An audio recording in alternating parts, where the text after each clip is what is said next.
All right, you're watching Good Morning Nigeria on the network service of the NTA. And to begin our conversation on proposed scrapping of state independent electoral commissions, let's take a look at this background report put together by our correspondent Joseph Otsen.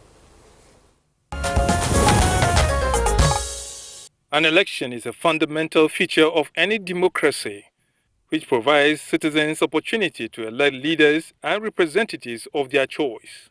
The Independent National Electoral Commission (INEC) is responsible for conducting elections at the federal and state levels in Nigeria, while the State Independent Electoral Commission does same for the local government councils and wards. In recent times, INEC has received lots of commendations for the implementation of electoral reforms, especially the use of technology, leading to more credible elections in the country. On the other hand, the State Independent Electoral Commission has faced backlash for being rubber stamp of state governors, as in most cases, only those on the governor's wish list end up winning elections.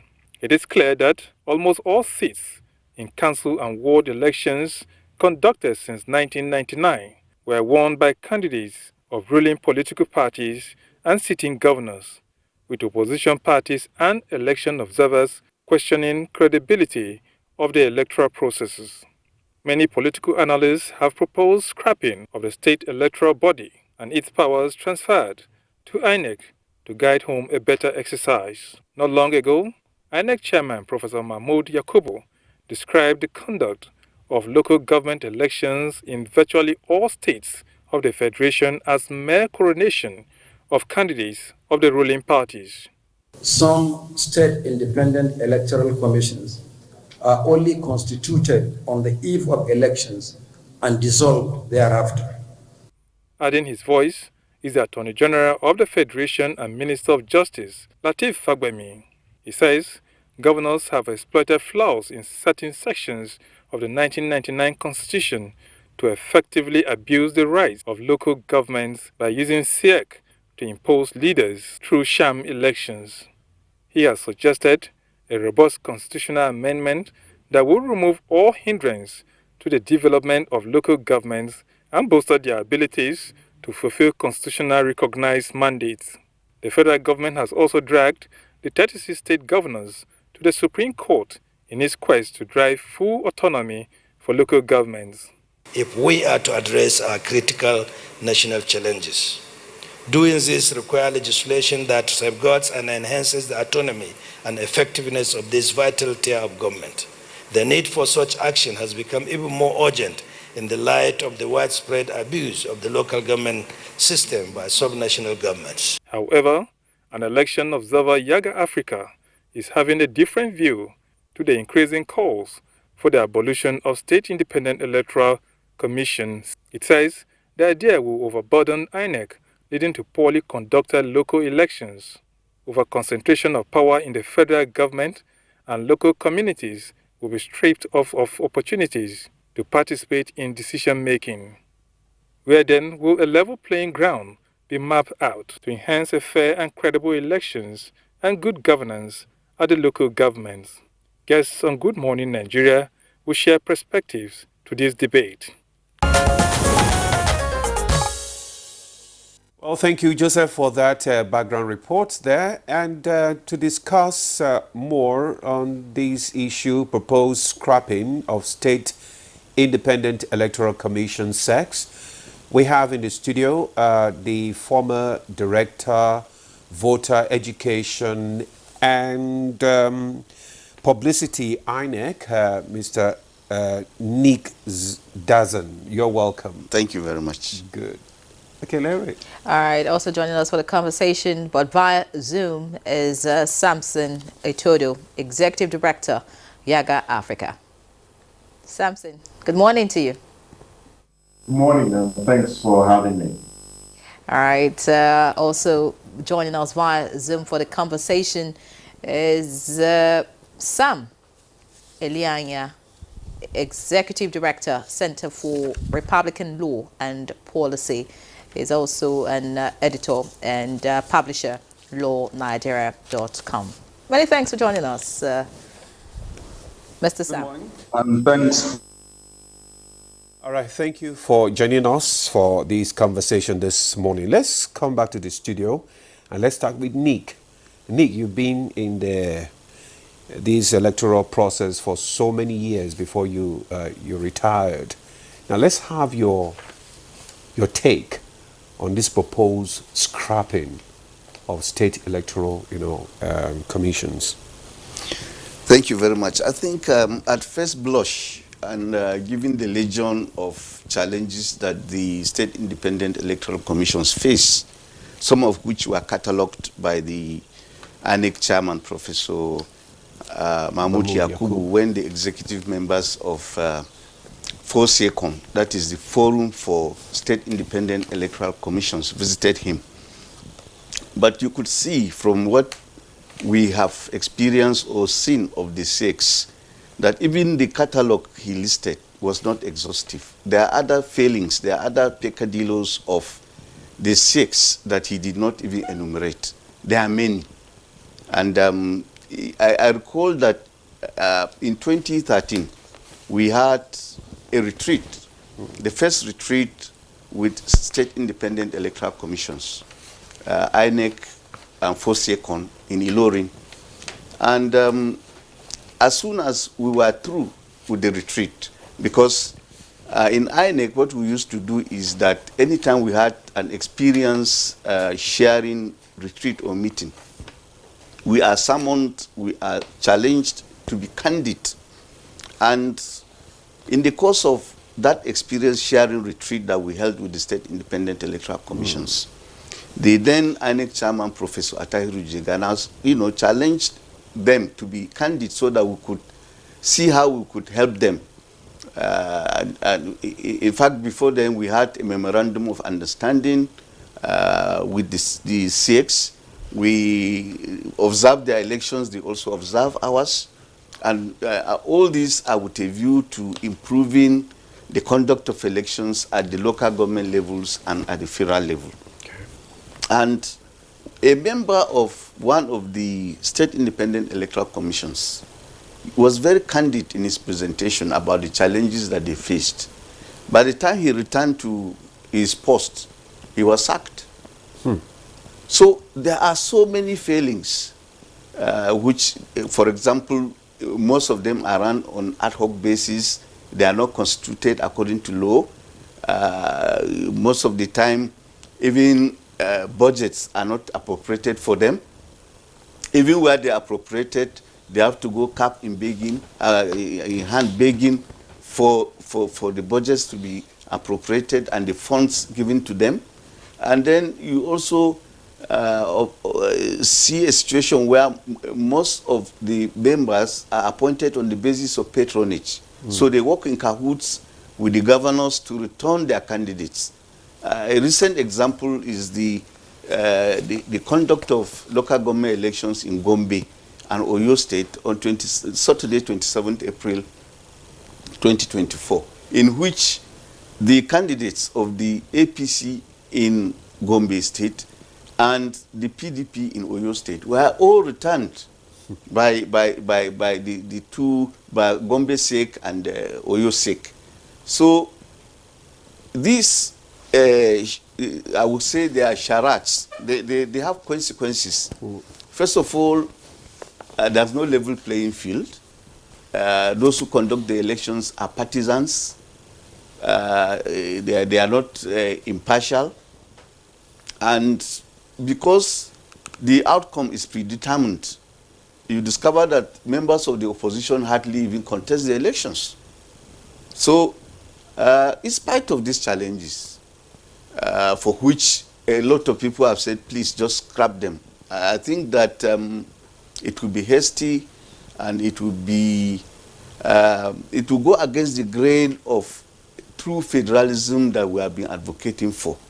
The intentment of the framers of our constitution ab initio was, to assert that the independence of the six.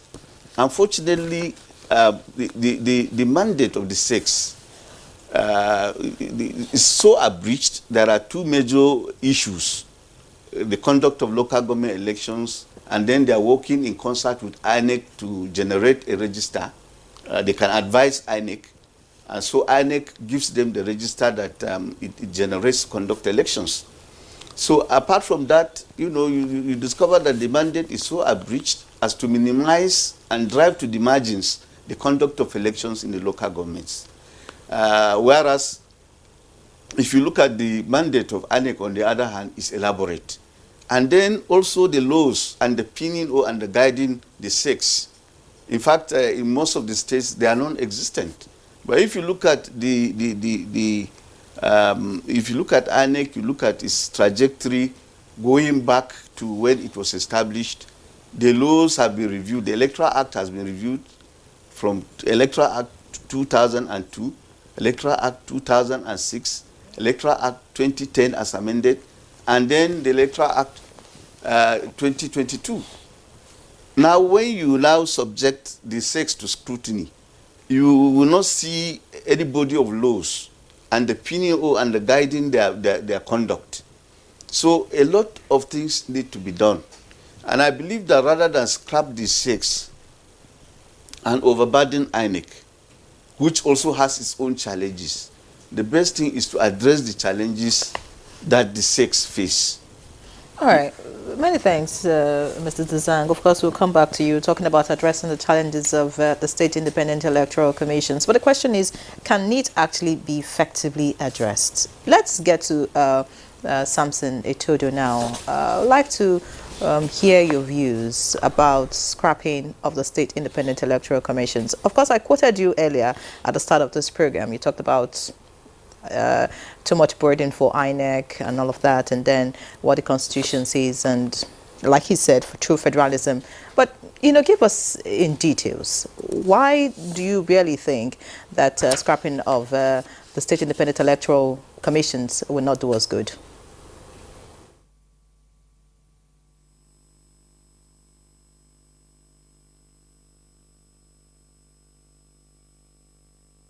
Well, thank you very much. And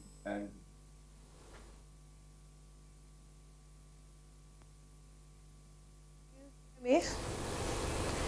All right, looks like we have a network connection there with Samson Etodo. Of course, we'll definitely get back to him. But let's speak with Sam Ilianya now. You heard my question. I want to know, what side are you on? Are you for or against scrapping of the state independent electoral commissions, and your reasons?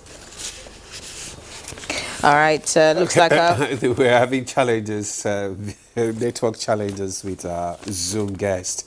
So let's just come back to you. And you mentioned, you emphasized the need that the challenges being faced by sex should be addressed. Yes. How do we go about addressing these issues? Because some of the challenges you mentioned can also be found in INEC as well. You understand? So how do we go about addressing these issues instead of scrapping the sex? Yeah, certainly INEC also has its own challenges. But on the rung of the ladder, INEC is several rungs above the sex. In the sense that, apart from the fact that sometimes the sex are not legally constituted, they don't also have a structure. They don't have the benefit of permanent staff.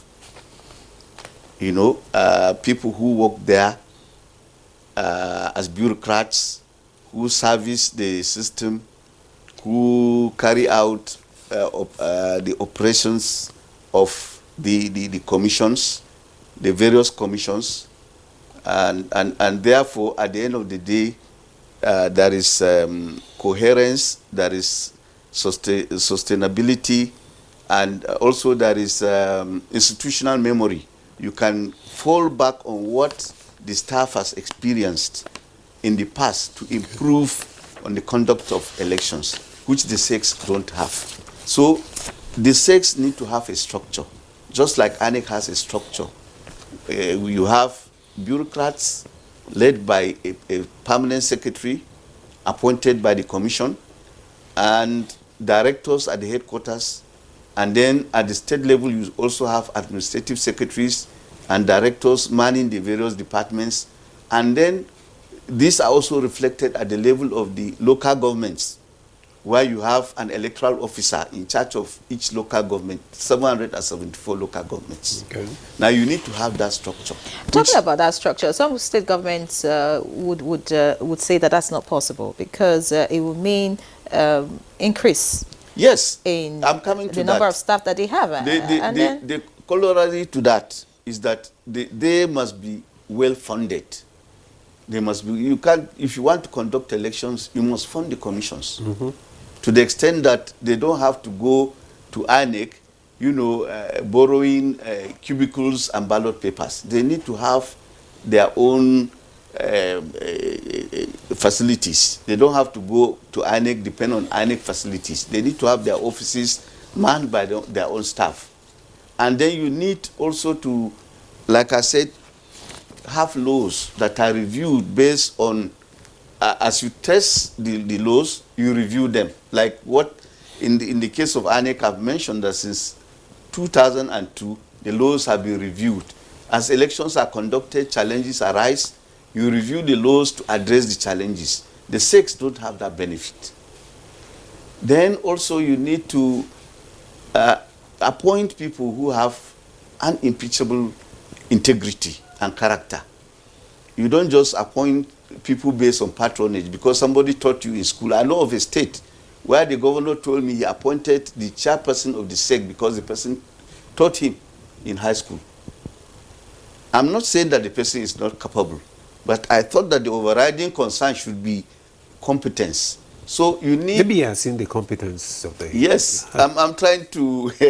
I'm trying to mitigate my criticism by saying that the person may be competent, but the overriding concern should not be patronage. It should be the ability to deliver and the ability also to inspire confidence and respect, to also inspire neutrality, integrity, transparency. These are some of the things that the SECs lack, and we must imbue them, we must invest them with these qualities if we want elections at that level to be at par or beyond what INEC conducts. We need to do that. We need to fund them robustly, and then we need also to continue to not only reform the laws, but introduce technologies that improve the conduct of elections at that level. Since 2002, for example, INEC has severally introduced all manner of technologies, from the OMR forms to EVM, that is the EVS, electronic voting system, to and all these PVCs and so on. They are all components of the EVS, the electronic voting system. So over the years, systematically, INEC has been introducing technology to improve the conduct of elections, to make them more transparent. Some may not have worked the way they ought to, but at least there's an effort to improve. And people see this improvement, and that earns INEC trust. It earns confidence. And it is when these technologies don't work that, there's a trust deficit. So the SECs need to have the benefit of these kinds of technological efforts. For example, CATSEC, that is Kaduna State Independent Electoral Commission, introduced electronic balloting. Okay. It may not have worked very well, but at least it was an attempt to improve on the conduct of elections. I've not seen any effort by any of the SECs to introduce any measure or modicum of technology since. But you see, a lot of started. people would still argue with you that even with the technology you're talking about, the structure, the fact that the governors would appoint whoever heads the State Independent Electoral Commission, they can still be swayed. Yes. In fact, my own argument is that even at the national level, you need to take the appointment of the chairman of INEC, national commissioners, and resident electoral commissioners outside the purview of the presidency.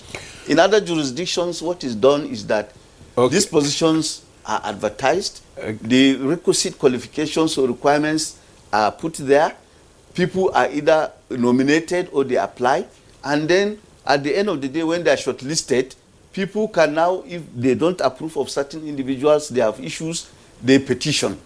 and based on that, they can be dropped. Okay, so Nick, we need to come to that. Let me just interject you briefly, because while you were speaking, we have a guest coming, the second guest in the studio, Ahmed Abubakar Tanimu, Esquire. Is human rights activist and private legal practitioner. You're welcome to the conversation this morning on Good Morning Nigeria. Thank you for having me. We're talking about the scrapping of state electoral commissions here. But maybe, Mary, yes, maybe looks like Samson Itodo is fully with us now, and the connection is strong and healthy.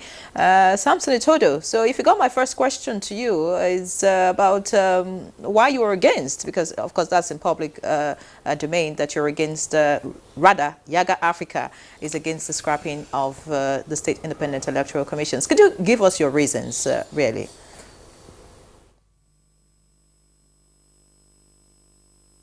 Well, good morning once again. Please confirm you can hear me this time.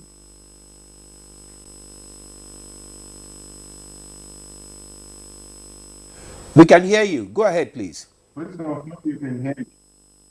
Yes, I can hear you. Okay. All right. No points being raised, and I totally agree with my boss,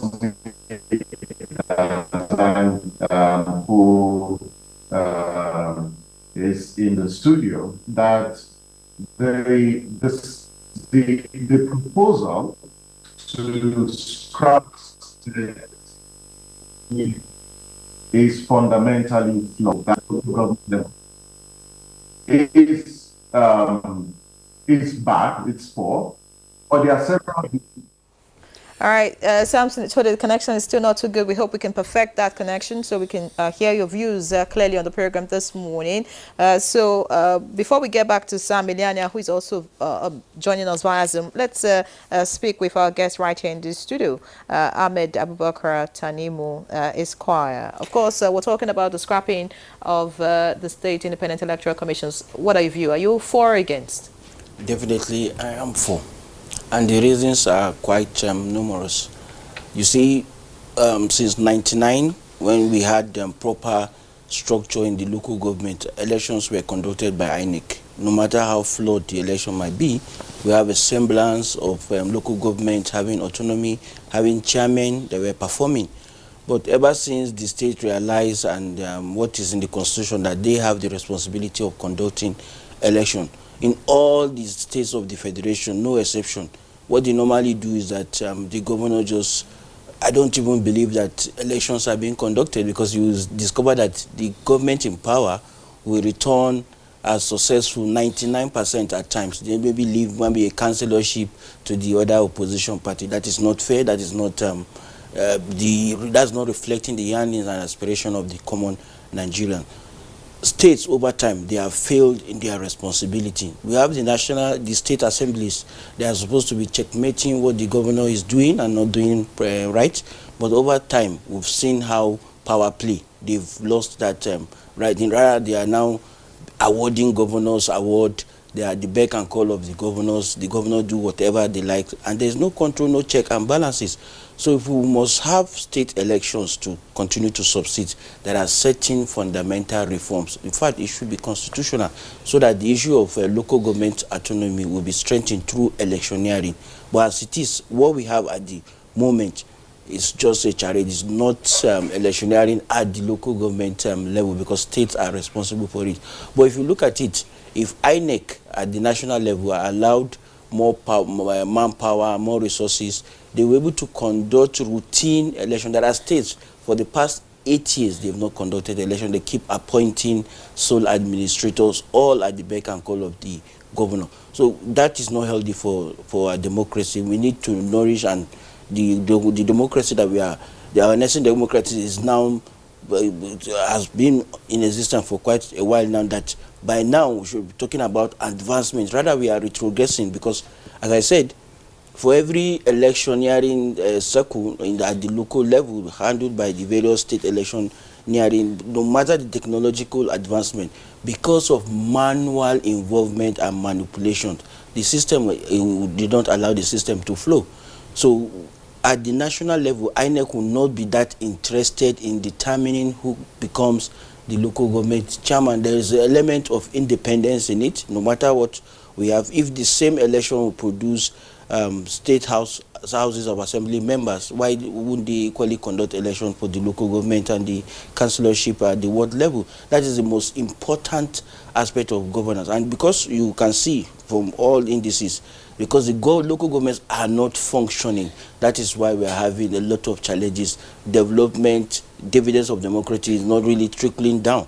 Everything stops at the state level.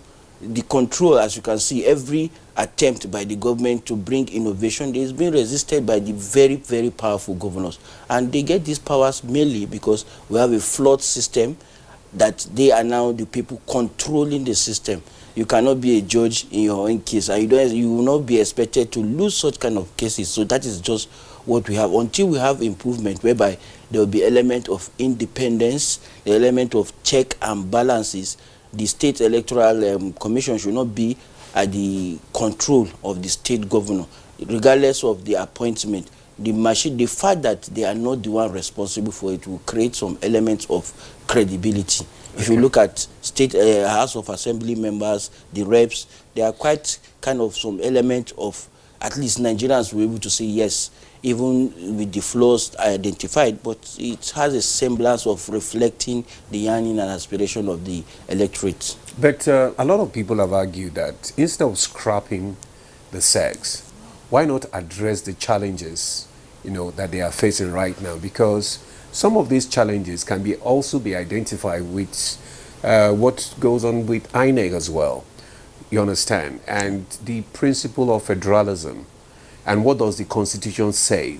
What does it say about the state as opposed to run the electoral commission at the local government level and all that? So why would you now do a selective adjustment? Why? The adjustment here, we are equally talking about even INEC itself. A lot of people are calling for disintegration of INEC, so be taken into compartments so that they can perform optimally. Yeah. We are calling for reform of INEC. It should be a routine and periodic activity. So INEC at the national level, not that they are perfect, but they are 100 times better than what we have at state level. Our own thinking was that when state had the opportunity, I think they should have shown good example. They should be paragon of what democracy represents. We thought state governors will be able to now what the changes and what we envision, they should be able to reflect it in their various states. But what we have at the moment is abuses across board. You cannot find a single state where elections are being conducted transparently. The Constitution, there's no gain denying the fact that the Constitution empowers states to conduct such election because of federalism. But if you look at it, our federal structure, a lot of people too are calling for reform. Are the states viable? Are the states, have they live up to expectation? Most of the states basically are surviving on the federal government allocation. So in the real context, we have federalism, but we are practicing a unitary system of government whereby the states are not that independent by choice, not by what the Constitution provides. So if you have not been able to live up to your expectation in terms of being self-reliant, self-sufficient, then equally the mandate of you wanting to conduct election where over time it has been systematic, they've been abusing the process. Nobody wastes his time to go and contest a local government election if you are not have been handpicked. They just simply have a roll call, a list, and you be the local government chairman of this 100%. Even in Kaduna, where they brought in electronic voting, we also how it all went. Still the same manipulation. A system, technological advancement can only work when the operators allow it to work. It's what you garbage in that will naturally come out. So we've seen practical manipulation in the system. Our laws are there to be reformed. Laws are meant to serve the people. Over time, the constitutional provisions have not really served the people, and that is why the clamor for constitutional amendment will continue. And this is one of the such clamor. The states have independence, they are autonomous, but the process of electing leaders is quite important. That that should not be left in the hands of any single governor to continue to manipulate. All right, thank you so much, Ahmed Tanemo Esquire. Let's try if connection with Samson Etodo is better now and clearer.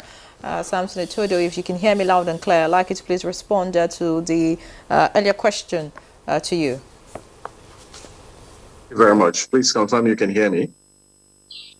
Yes. Great. Yeah. I think the point about scrapping sex, like I mentioned earlier, is fundamentally flawed on different fronts. First, I'd like to note that, yes, the call, for the scrapping of sex is based on the status quo, is based on the historical antecedents of where they are not only disempowered, but they are incapable of conducting high quality elections at the local government level. And those reasons are not perfect. The fact that governors have hijacked, the entire structure for conducting local government elections as a way of exercising, overbearing powers on those institutions.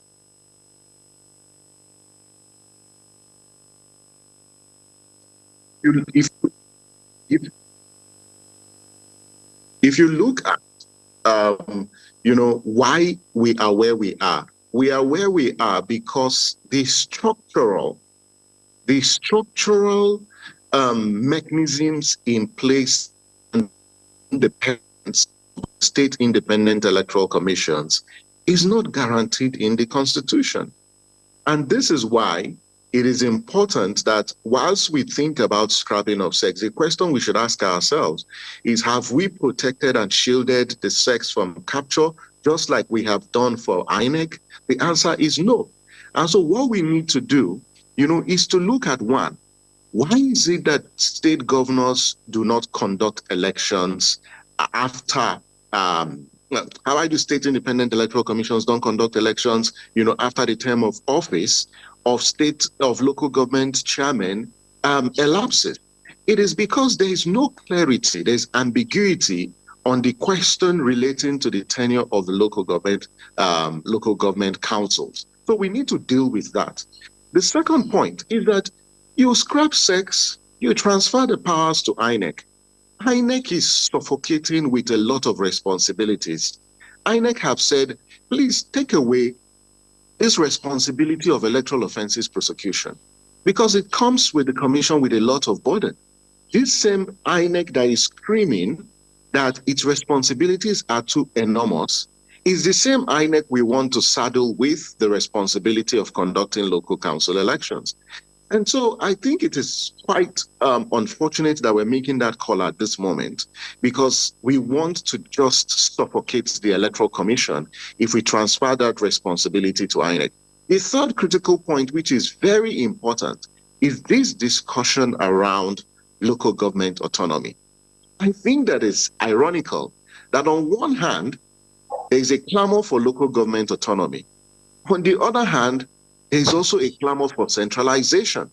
Because what you're simply saying is you want the federal government to be involved in the administration of local council elections. It defeats the entire argument of decentralization of power, and we will strip people of the opportunity, to contribute to local governance at the local government level. So I think that the proposal shouldn't be scrapping sex. The proposal should be, how do we guarantee the independence of state independent electoral commissions, and also limit the exercise of power that the governors do at the state level by, circumventing the constitutional provisions as limited as they are, by ensuring that state independent electoral commissions are liberated, from the influence of the governors. That should be the conversation. That is what will strengthen our electoral democracy at the local level. Those who are for the scrapping of the state independent electoral commissions would argue with you that having INEC handle elections does not affect the local government autonomy in any way.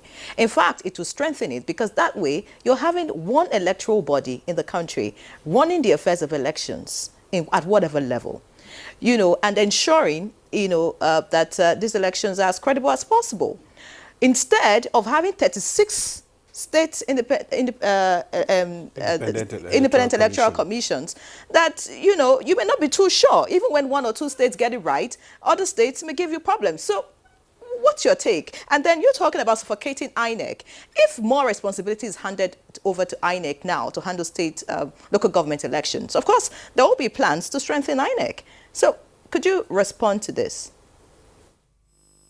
Well, so let me start with the last point. And when we say there will be plans to strengthen INEC, there will be plans to strengthen INEC how? Now, even the Electoral Commission, INEC, as presently constituted, still has some trappings of lack of independence. So when you look at the appointments of INEC and the commission, and we've always advocated in line with Justice Uwe's committee's recommendation, that one way to secure the independence of the INEC is to divest the power of appointing the INEC chairman and the national commissioners from the president. We are all witnesses to the fact that last year, there were individuals with clear partisan leanings, individuals that campaigned for political parties who were appointed and confirmed by the Senate, who are currently in INEC. And that undermines the independence and the neutrality of the Electoral Commission. INEC has its own challenges. And so let's not neglect the fact that even though INEC has some measure of independence, but some of the elections INEC has conducted also fails the integrity test. And you look at recent off-cycle elections in Kogi, Bayelsa, and even Imo, you see how consistently the quality of elections have actually diminished. And INEC is still grappling with just managing the logistics, of those elections, coupled with, other responsibilities of electoral offenses prosecution, of political party registration and regulation, boundary delimitation. These responsibilities are too enormous for one institution, to undertake. And this is why you have a lot of administrative and procedural shortcomings. Strongly view that INEC needs to be unburdened of some of the responsibilities that it has, and it's in line with the wisdom clearly articulated and expressed in Justice Uwe's committee's report. The other point about whether if INEC or one electoral body conducts elections at the local level, it doesn't in any way undermine, local government autonomy. The central question is centralization. The whole concept of centralization. When you centralize, you no longer distribute and devolve power for local communities, to engage and participate in elections. And what do I mean? As it presently constituted, state independent electoral commissions, the governors appoint the chair, the secretary, and the commissioners. They also appoint, the officers who manage elections at the local government level.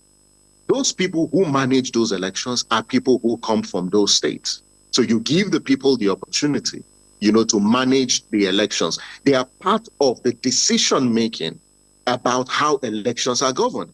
In INEC, it is not the same because it's a federal institution. You can take individuals from Borno and deploy them, to Rivers as electoral officers. Whilst there's an advantage of doing that at the federal elections, it's different, from the state elections.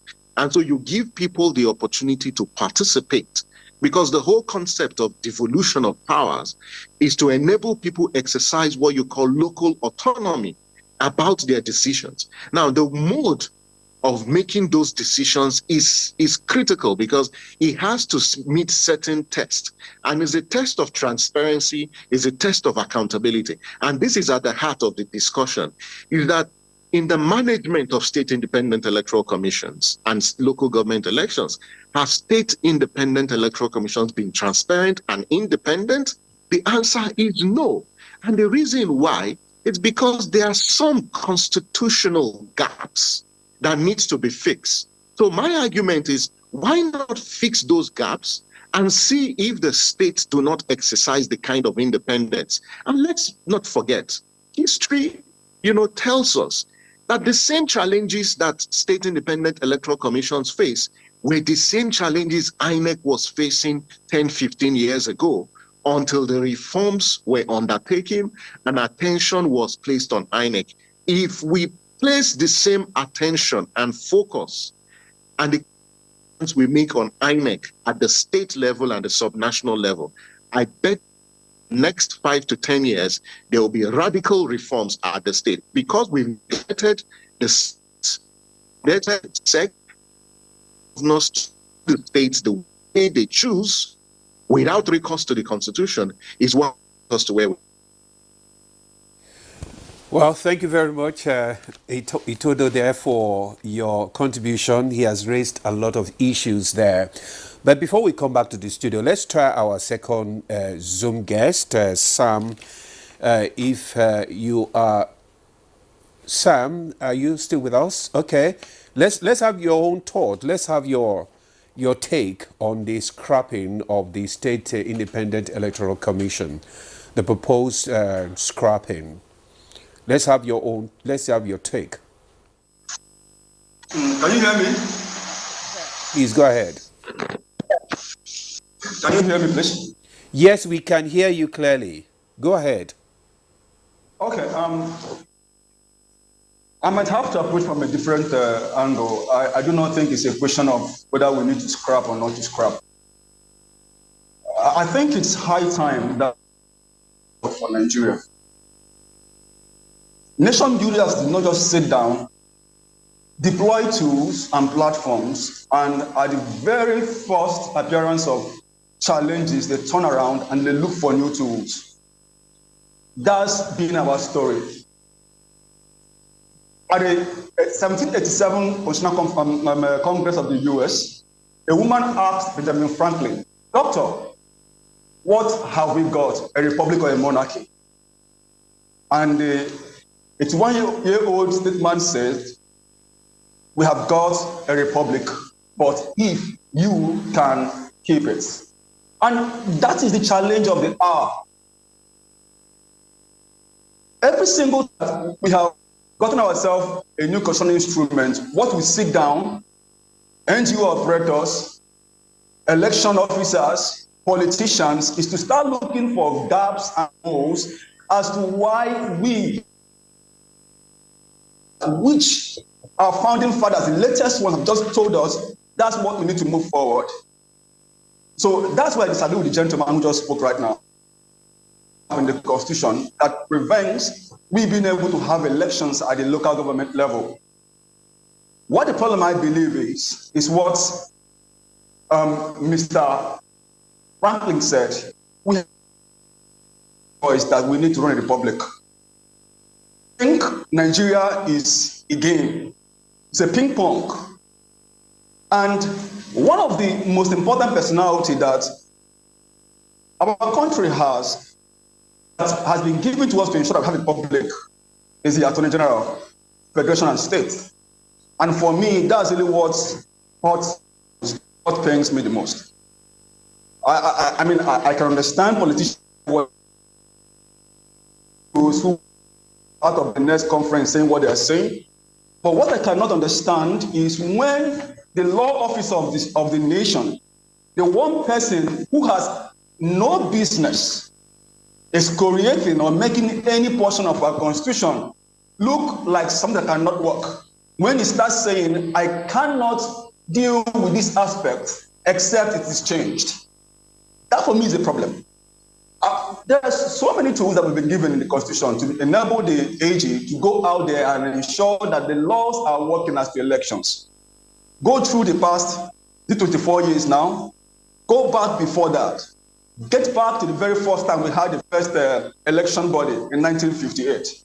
Trace back the same elements, the same issues that have spoiled all those experiments. It's still the same issue today. The same thing that keeps on being prescribed by politicians and by social can we change? What new laws can we make? Not let people do their job. For instance, there is no such thing as more independence for local governments. There is no such thing as guaranteeing local governments. Local governments are supposed to be things that at the beginning, because we did not have a national system where you from the bottom, here we began from the top and we model it, and then from there things evolve and escalate. So you cannot begin to guarantee things like that in the Constitution. The US Constitution is just a very small book. It provides guidelines. And from there, people are allowed to build out the system as time, convenience, and expediency dictates. That's what I think we are not getting right here. We keep on framing this argument as an either or. Do we scrap them? Do we replace them? Do we move them up to the National Electoral Body, forgetting that this is one of the most incompetent body that we have ever had? And this is not slurring that body. There are a lot of logistical challenges that we do not have that have made sure that we can have elections in Nigeria as well as we would love to. The real issue, and I want to repeat before I stop, is that at the local government level, we have refused to say clearly, this is a third tier of government. We don't operate a monarchy at that level. We do not operate an homogeneous system at that level. We need to allow Nigeria's people to exercise their sovereignty at that level, which means instead of thinking of how to take their powers back to the center, the issue should be how do we get the state electoral bodies to devolve some of those powers back to people at the unit level, ward level, and other smaller level. Why is it such a very difficult thing for us to sit down in our polling units, do our elections, count it, and send in the results? This is how it is done. US elections are conducted at a local level. Nobody is thinking of how to have a central place somewhere where someone in Abuja just to tell us the result of polling unit we have down here. We can cut down costs. We can bring transparency back to the people. We can get them to participate in this system. If we just ask our ages to look at tools that will make it non-attractive again for governors and LGA chairman or whoever else is in that space to know that it will be hurting to them if they play with that system. That's the job of the AG, not to be a reformer. Thank you. Enyanya, I'd like to stay with you. You are saying, take powers to the people. But, in our electoral process, there are quite a number of issues away from the electoral bodies themselves. Talking about the state independent electoral commissions and then INEC now. There's this issue about security.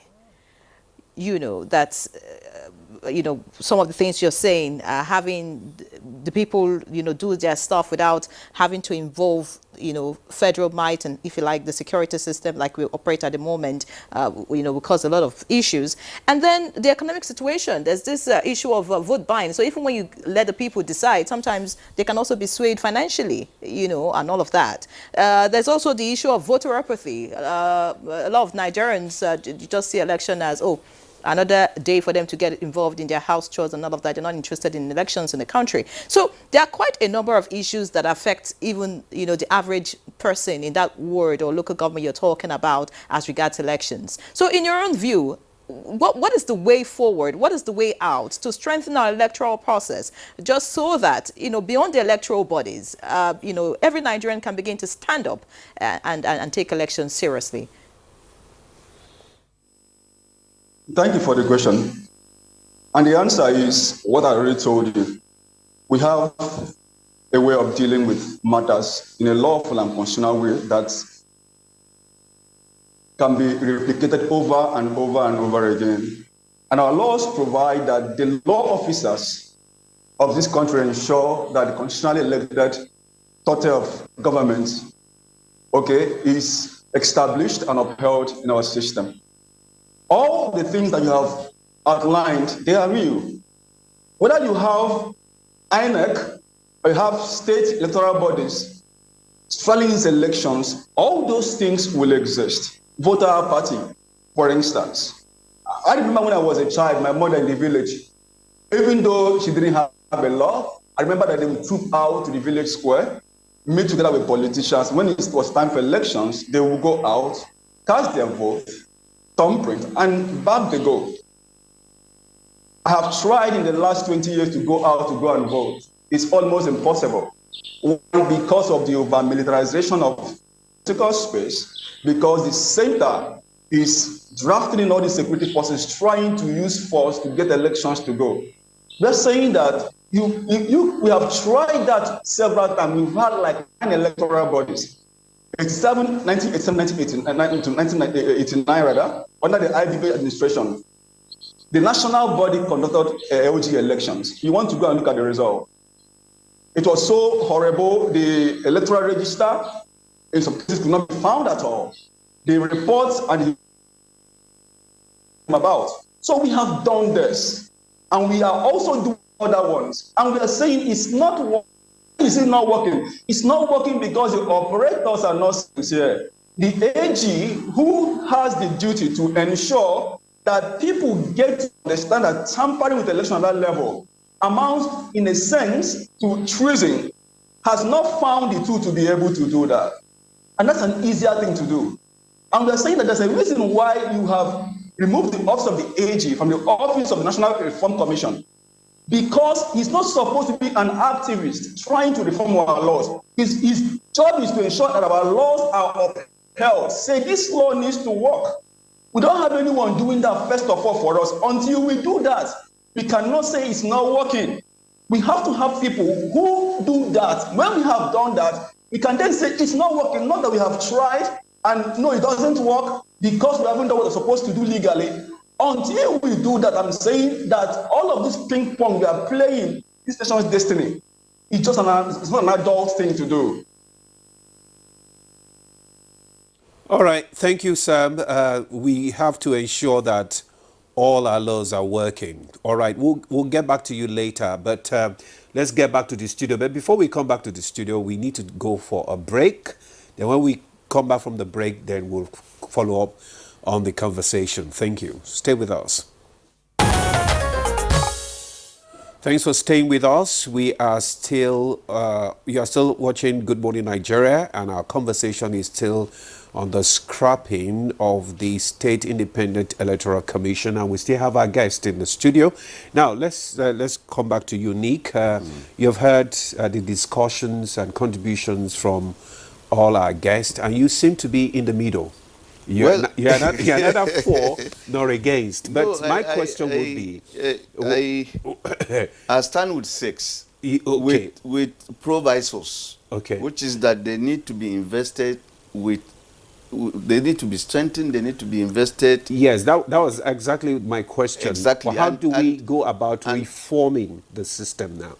Well, we need to look at the laws, and then we now need to also look at, apart from what is enshrined in the Constitution, the laws, we need to look at the laws that are used to conduct elections in the local governments. I have cited the case of INEC, where apart from the constitutional provisions, the Electoral Act also expands on what the Constitution says.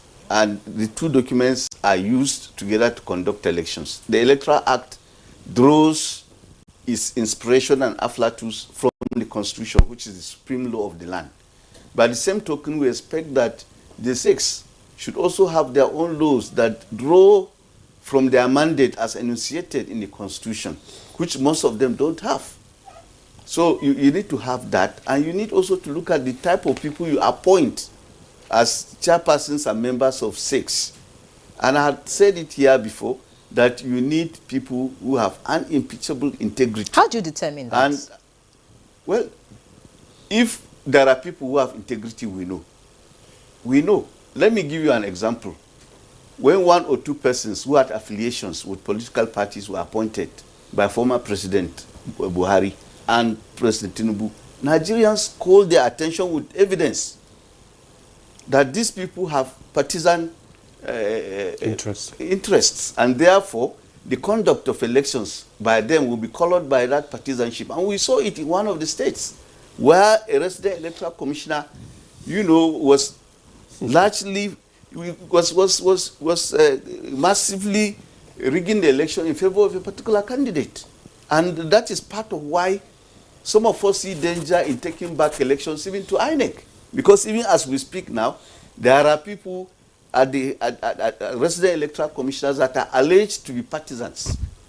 Now, assuming you ask INEC to conduct the elections, and one of these recs is going to conduct the election in the local government, and he sympathizes with a particular political party, are you expecting the election to be credible? It won't be, because already the man has taken sides. He's not impartial. He's not neutral, and therefore it cannot be transparent. By the same token, we have seen in another jurisdiction, you know, outside 1999 to 2024, under a military dispensation, where an INEC chairman was corralled by the military government to manipulate elections, local government elections, and he resisted, as a result of which he resigned. And the federal government then said they had irreconcilable differences with him. Now, this man did that out of strength of character, out of integrity. He said he will not do it. Now, assuming you now have an INEC chairman who is at the beck and call of the presidency, and the presidency tells him, go and manipulate elections, and then there is violence at the end of the day, what happens? And that is why we are saying, instead of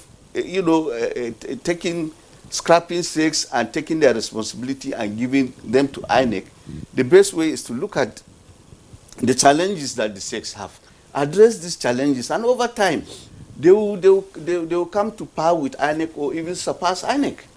INEC also had issues along the way, but with reforms, of the laws, with also scrutiny by the media and civil society, INEC continued to improve, and that is where we are. In spite of the fact that you can say that the 2023 general elections and the last 3 off-cycle governorship elections were not stellar in terms of performance, as other elections that were conducted in, say, Ekiti, Oshun, and then previous governorship elections in Edo and Ondo. So there is danger in saying you just take these elections and give them to INEC, when we have seen that even in this dispensation, there are persons who have their loyalties to certain political parties. Okay. All right, Nick Dazanga, let's pause you and get to something he told you now. But, talking about the impeachable integrity you were talking about, some people would say, well, even when you have that integrity before you get into office, once you're appointed by a certain governor, and then he gives you his orders. The point is, if people know you have integrity, if they know you have character, they are not likely to approach you to do something bad, especially when they know that you rebuff them. I've seen it.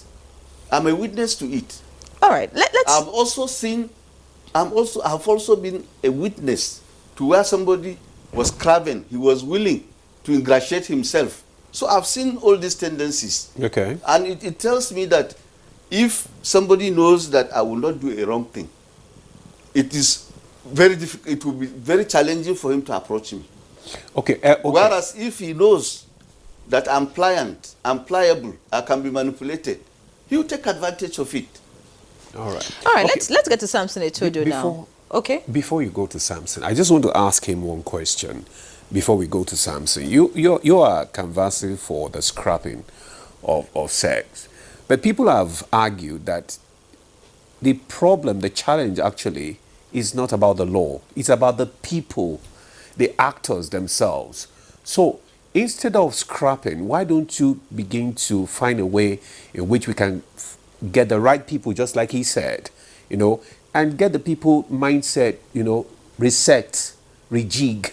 You understand? So that we can have the right people, manning all these offices. The facts are glaring.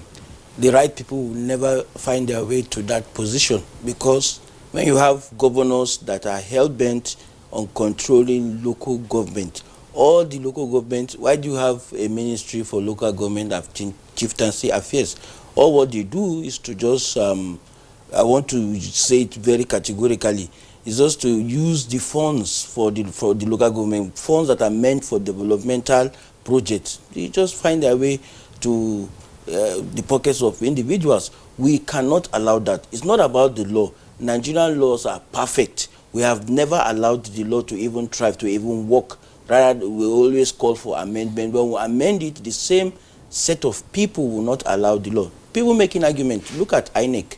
They conduct election for state House of Assembly members, and nobody is saying independence of the state. Even at that, you now have state houses of assembly that are under the control of the governors. They dine together, they receive directives from the governor.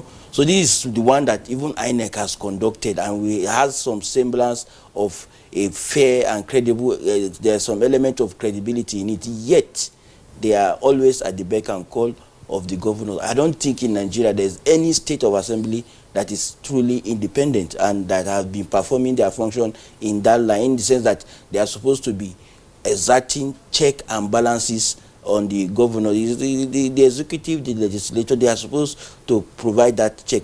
But in the context of what we are today, state houses of assembly are under the control of governors. There's nobody is even saying anything. In fact, willingly, they are refusing constitutional amendment that will give local government autonomy. They refuse to vote for it. So it's not about saying that the laws are okay, the people have not been implemented. We have a structural problem. Power corrupts absolutely when it's in the hands of a single individual. The governors are one of the most powerful set of individuals that no matter what you want to do, they find a way to always intervene, manipulate the system, and abuse the system. So if you have the national now coming in, if you look at the constitution, for the fact that we operate a federal system, the state government, the federal government, they are intertwined in certain areas. The federal government, because security is an exclusive issue, those clamoring for state police and the rest, we have seen what governors can do when you give them enormous power. So if you now continue in that line, we continue to have this same But even problem. at the federal, they belong to a particular party. Don't you think that can also influence, you know, the participation of INEC in it? Our clamor is not only against the various state election commission, even INEC. We want a holistic implementation of the UWES report. But the actors, the politicians in power, they don't want it.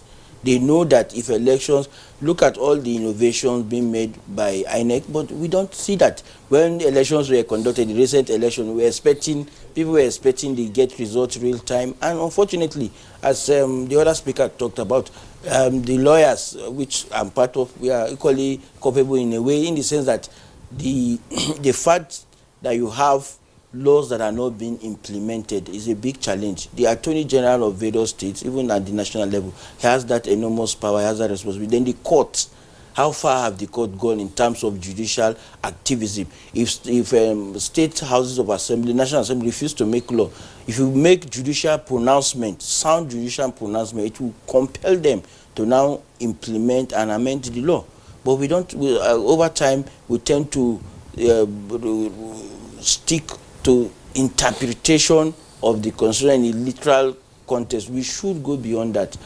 People should be compelled to do what is right. Okay. All right, compelled to do what is right. Of course, that is directed at the governors now. So another question will be, how do we tame governors, just so that we can get things right. Ahmed Tanimu Esquire, thank you so much for your views. Let's get to Samson Itodu now. Samson, you have already talked about the need for the state independent electoral commissions to be independent and transparent as being the way forward. Just give us a bit of steps you think that we can take. Ahmed has talked about the issues with the governors. They want to be on top of everything. They want to control everything. So is there a way out of this? Well, there's a way out of this. And all that we have said, it's not new. So one, if you want to safeguard the independence of an institution, there are two dimensions to this. The first, it's the operational and the financial independence. So how are state independent electoral commissions funded? Can they be funded from the state consolidated fund like we have, for INEC? Because what you see happen at the state is that the state governors starve the state independent electoral commissions and they are unable to conduct local government elections. At Yiga Africa, we are working with on local government elections. And I can tell you that some of the complaints that the SECs have actually tabled before us is the fact that they are still awaiting appropriation, they are still awaiting release of funds for them to be able to fix election dates. These are the things that we need to address. How do we make it difficult, for governors to be using their powers, starve electoral commissions from accessing funds? Because that's one way to rig elections across the world, when you encroach on the financial independence of the electoral commission. So institute, some mechanisms in the Constitution, as well as the electoral laws of the different states that secures the financial independence of those institutions. The second point, it's about the term of office of local government councils. Now, by virtue of Section 150 of the 2022 Electoral Act, which compels state independent electoral commissions, to conduct local government elections in tandem with the procedure laid out in Part 5 of the Electoral Act. Because one of the attempts the National Assembly made to sanitize local government elections was to compel states, independent electoral commissions, to conduct elections in line with the provisions of the Electoral Act. And the National Assembly, relying on the constitutional powers it has, made those provisions. And today, state independent electoral commissions are beginning to align some of the laws and the guidelines in line with the Electoral Act. But that particular law is insufficient. So the same way we are clamoring for the appointment, the removal of the power to appoint the INEC chairman and national commissioners and resident electoral commissioners from the president in line with Justice Uwe's recommendations, is the same clamor for the states. So governors should not have the power to appoint their stooges, their loyalists into the state independent electoral commissions. But we need to address the question of the terms of office, because for the Constitution to say that local government shall be constituted by democratically elected local governments without clearly stipulating the term of office like we have done for president, for governors, and for national and state legislatures, I think provides an opportunity for us to address these sort of shortcomings. The other, perhaps, fundamental issue around strengthening SECs is the fact that we need political education. A lot of people at the local government level do not participate in local elections. And so whilst we think about legislative or legal reforms, there is also need for character reforms on the part of the voters. That local governments are the closest governments to you. So it's important to participate at that local level, because if the demand, for accountability is not high, then the supply side will be low. And this is the situation that we have at the state level. And lastly, I just want to urge those proponents for scrapping local governments to exercise, caution, because on one hand, we can't be clamoring for local government autonomy. We can't be clamoring for devolution and decentralization. And on the other hand, we still want a form of centralization. It defeats the entire purpose, of decentralization and distribution of power. And I think that we are at a point, we have an opportunity now to liberate our local government system, and good a thing that there are broader discussions around local government autonomy. But let's not divorce local government elections from local government autonomy, because they are all intrinsically linked. But scrapping SEC, it's not the best way to go for our democracy. Thank you very much, Itodo there. Scrapping SEC is not the best way to go for our democracy. Let's go to our second guest, the Zoom guest, Sam. I want to raise this issue of the getting people's participation in the electoral system, which is one of the issues that Itodo raised there, that how do we educate, the people at the grassroots, especially during the election, to protect, because I heard a story of what happened sometime in Edo State, where the people, rose to protect their votes in a particular local government election to ensure that actually the right person was declared the winner. So how do we begin to create that awareness amongst the grassroots people? Okay, thank you for the question. As I indicated before, I really want to be a one-trick pony for this conversation. People will come out for elections if they know that if anybody tries to undermine that election, that there will be consequences. People will come out for elections if they know that if somebody assaults them, that somebody will go and investigate. Somebody will hold those culpable and have them held to certain account. People will come out for voting if they know that their votes will count. And guess what? All of these things are not things to do with law reform. And that's where I want to keep on hammering this morning. There is now an epidemic in our country that anytime we identify a problem, we do not extend honor to those who have gone before us, who have made laws before us. It's as if everybody thinks that they know everything, past, today, and future. There has to be a presumption that our founding fathers were bright enough to make laws for us, and that they trusting us to hold up the torch of enforcing it is a worthy goal. That again is where the Attorney General becomes vital. And guess what? One of the most autonomous offices constitutionally established is that of the office of the AG. And his job is to ensure that citizens can have a perception that is concrete at a certain level that says someone is looking out for me. Elections are not things that institutions deliver.